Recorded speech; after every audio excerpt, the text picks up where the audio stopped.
আমি পঞ্চায়ত নিৰ্বাচনত ৰাইজৰ দলে সিলেক্টেড মানে জিলা পৰিষদ সিলেক্টেড আঞ্চলিক পঞ্চায়তত আমি নিৰ্বাচন খেলিম আৰু গ্ৰাম পঞ্চায়তৰ ক্ষেত্ৰতো আমি সকলোতে নেখেলো সিলেক্টেড এৰিয়াবিলাকতহে নিৰ্বাচন খেলিম তাৰ কাৰণটো হ'ল যাতে আমাৰ জৰিয়তে আমাৰ বিৰোধী দলৰ ভোটটো যাতে বিভাজন নহয় আমি বহুত চেষ্টা কৰিছিলো কংগ্ৰেছ দলৰ লগত যে আমি সকলোৱে মিলি পঞ্চায়ত ইলেকশ্যনটো খেলো ইয়াৰ আগত 4বাৰ আমি বেলেগ বেলেগকে ইলেকশ্যন খেলিলো এইবাৰ অন্তত পঞ্চায়ত নিৰ্বাচনটো একেলগে খেলো কাৰণ পঞ্চায়ত নিৰ্বাচনটো একেলগে খেলিলে আমি 2026ৰ কাৰণে আমাৰ দলবিলাকৰ মাজত গ্ৰাসৰুটত ইউনিটিটো হৈ যাব গ্ৰাসৰুটত একেবাৰে তৃণমূল পৰ্যায়ত আমাৰ কৰ্মীবিলাকৰ মাজত সমিলমিলটো বুজাবুজিটো ভাতৃত্ববোধটো একদম দৃঢ়তৰ হৈ যাব কিন্তু কংগ্ৰেছে বুজা নাই কংগ্ৰেছে অকল নিজৰ সংগঠনৰ স্বাৰ্থ দোহাই দি যে কাৰ কিমান শক্তি আছে সেই স্বাৰ্থৰ দোহাই দি তেওঁলোকে কি কৰিছে যে কংগ্ৰেছে অকলে খেলিব কৈছে সেইকাৰণে মই ইতিমধ্যে ৰাহুল গান্ধী ডাঙৰীয়ালৈ এখন চিঠিও দিছো আজি কেইবাদিনো হ'ল চিঠি এখন দিছো আৰু বোধহয় চিঠিখন ইতিমধ্যে পাইছে আৰু মই চিঠিখনত খুব স্পষ্টভাৱে কৈছো যে ৰাহুল গান্ধী ডাঙৰীয়াই অতি সোনকালে যিমান সোনকালে পাৰে অসমৰ 16টা বিৰোধী ৰাজনৈতিক দলক মাতি এখন সভা আয়োজন কৰিব লাগে আৰু সেই সভাতে 2026ৰ কাৰণে কেনেকৈ আগবাঢ়িম তাৰ ষ্ট্ৰেটেজিটো ঠিক হ'ব লাগে আৰু 2026ৰ ইলেকশ্যনৰ ষ্ট্ৰেটেজি ঠিক কৰাৰ উপৰিও ৰাহুল গান্ধীৰ উপস্থিতিৰ সভাখনতে পঞ্চায়ত নিৰ্বাচনটো একেলগে খেলাৰ সিদ্ধান্ত হ'ব লাগে এই কথাবিলাক লিখি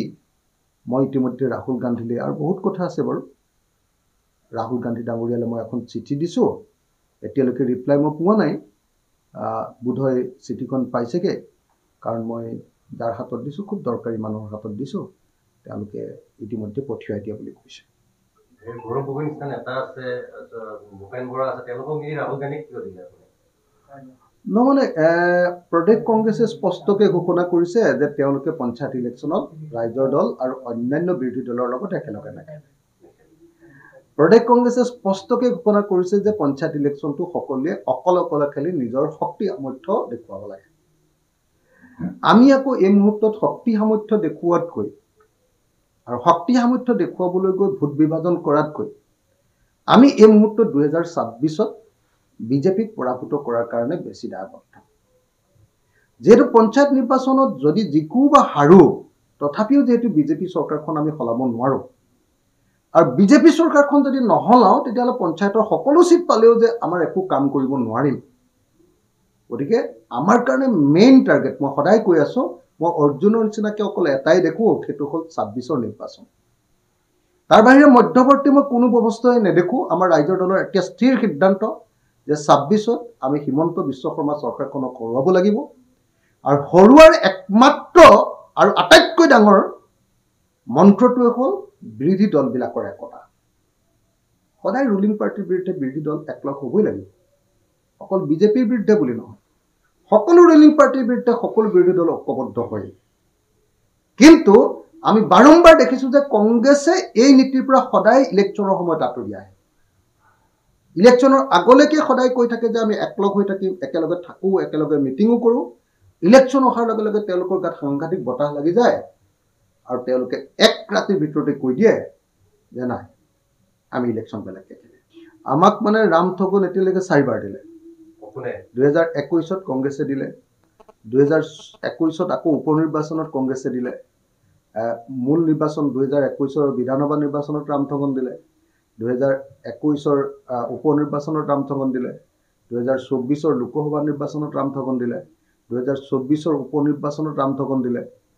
আৰু পঞ্চায়ততো চাগে ঠগনটো দিবলৈ গৈ আছে 5টা ঠগন খোৱাৰ পাছত আৰু 6 নম্বৰত একলগ হয় নে নহয় নাজানো আৰু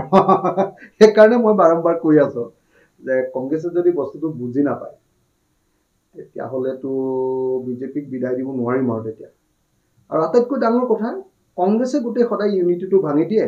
আৰু তাৰপিছত বাকী দলবিলাকক তেওঁলোকে প্ৰচাৰ কৰে যে এওঁলোক বিজেপিৰ এজেণ্ট অথচ কংগ্ৰেছে বিজেপিক বিদায় দিবৰ কাৰণে দায়বদ্ধ নহয় they are not committed to defeat BJP. Congress is not committed to defeat BJP. তেওঁলোকে কেৱল আনক দায়বদ্ধতাটো পালন কৰিবলৈ দিয়ে যে তোমালোকে সকলো ত্যাগ কৰি কংগ্ৰেছক সমৰ্থন দি তোমালোকে বিজেপি ঘূৰোৱা। এইটোতো কথা হ'ব নোৱাৰে ন। আমাৰ অস্তিত্ব নাইকিয়া কৰি কংগ্ৰেছক সমৰ্থন দিম আৰু কংগ্ৰেছে নিজৰ সংগঠন বৃদ্ধি কৰিবৰ কাৰণে আমাক সদায় খটুৱাই থাকিব, এইটো আমি মানি ল'ব নোৱাৰোঁ। মানে পঞ্চায়ত নিৰ্বাচনত অকলে খেলিলে আকৌ বিজেপিক জিকাব, কিন্তু মই নাভাবোঁ যে কংগ্ৰেছে ২৬ত অকলে খেলিব পাৰিব। ২৬ত অকলে খেলিলে কংগ্ৰেছটো নিজে নাইকিয়া হৈ যাব। আমাৰ পাৰ্টিটো এখন চিট আছোঁ, আমিতো ২খন ৫খন এনেই চিট পাম। আমাৰ লোকচান একো নহয়, কংগ্ৰেছৰ লগত নগ'লেও আমাৰ লোকচান নহয়। আমি কংগ্ৰেছৰ লগত যাবলৈ এইকাৰণেহে বিচাৰিছোঁ যে কংগ্ৰেছৰ লগত গ'লে আমি বিজেপিক হৰুৱাব পাৰিম। আৰু কংগ্ৰেছে বিচাৰিছে যে তেওঁলোকে বিজেপিক হৰুৱাব পাৰক বা নোৱাৰক, নিজৰ চিটকেইখন যেনে তেনে ধৰি ৰাখিব লাগে। তেওঁলোকে ক'তো কম্প্ৰমাইজ নকৰে। তেওঁলোকে য'তেই জিকিব পাৰে সেই চিটকেইখন কাকো নিদিয়ে, আৰু যিকেইখন হৰা চিট আছে তাৰ পৰা ২খন এখন আমাক দিয়ে। মানে বিজেপিক আমি হৰুৱামেই, এইটো মোৰ প্ৰতিজ্ঞা। ২৬ অক্টোবৰ তাৰিখৰ পৰা বিজেপিক হৰুৱাবৰ কাৰণে ঘৰলৈ যোৱা নাই, মানুহৰ মাজতে ঘূৰি ফুৰিছোঁ। কিন্তু বিজেপিক হৰুৱাটো তেতিয়া টান হ'ব যেতিয়া আমি কংগ্ৰেছ আৰু অন্যান্য বিৰোধী দলবিলাক একলগ নহ'ম। যদি একলগ হওঁ তেতিয়াহ'লেতো বিজেপি এক ৰাতিৰ ভিতৰত হৈ যাব। এতিয়া কংগ্ৰেছে গণ্ডগোল কৰি আছে, কৰিম কি? আমি আশা কৰোঁ যে কংগ্ৰেছে গণ্ডগোল নকৰিব আৰু আমি সকলো মিলি কংগ্ৰেছক বিজেপিক আমি সকলো মিলি বিজেপি দলক ২০২৬ চনত নিশ্চিতভাৱে পৰাভূত কৰিব পাৰিম।